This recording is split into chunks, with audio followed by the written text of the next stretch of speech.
So that's ripping, right? So I straight line it, and then I rip to it. Okay? Now I want to square it in and cross cut to length. So I want to make all of these 10 inches long, and so that one. This one's, I'm going to move my reference out of the way.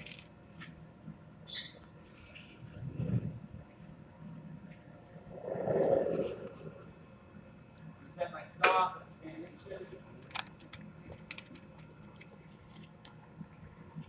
And I'm going to check this because when I was putting that thing back in, I noticed that this one was out a little bit. So I'm going to just check that this is 10 inches. And it's good. It's fine. Sometimes this thing can get out of whack.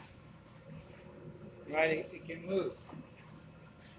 So it's always a good idea to check your stop, right? Sometimes I might do it just like cutting a little bit and measuring, but I always check the blade. And then if I need to move it, there's a way to go through and move it. But, this should be accurate. You should be able to trust this stop.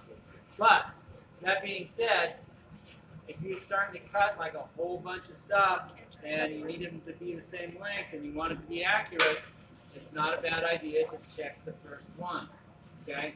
Even after you cut it, right? So you might forget to check before you cut it, but after you cut it, you should check it. But it's better to check before you cut it, okay? So that looks pretty good. So now, and now I'm cross-cutting, so I need the scoring blade. I need to bring the scoring blade.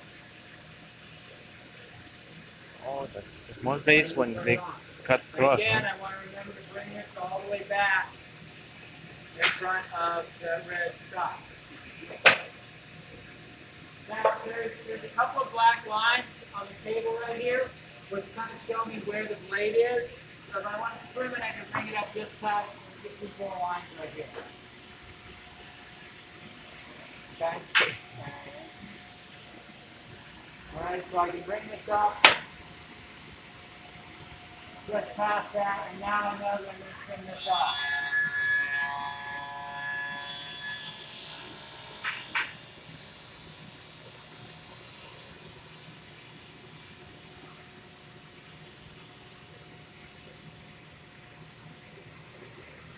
I slow down at the end so that I don't chip out the end. If I were to do that again and do it fast, watch what happens to the end of it.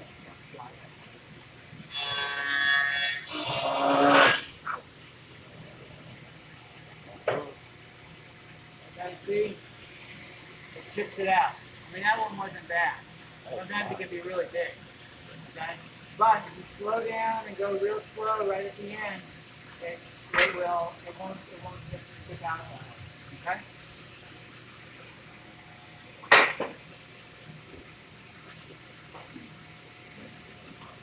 Right, I always want to check to make sure that there's not these out there. Make sure I'm not hitting my slip things over there. Now when I cross cut, I've got to squeeze this. The way this is set up is to cut panels efficiently. And the easiest way to do that is to have the fence on that side, okay? I worked at a school shop that I was in up at cσpiα. And then they had this on this side, and they had the whole thing. I can slide this table so that it's at this end of the table, so that the material, so that the fence is behind the material. Much safer for students to do, but a lot less efficient because you got to drag the sheet around in the front, set it down, and then cut from the back. It's much more efficient to do it from this side, but what it means is that you've got to hold your material against the fence. If you don't have a tight grip, if you loosen that grip, the board's going to kick back on you. Okay? not as dangerously as if it were between the blade and the fence, but it'll kick back and it screws up the workpiece. You just remove it because it's going to cut a curved thing. It's not cutting it straight anymore. Okay? So you really got to concentrate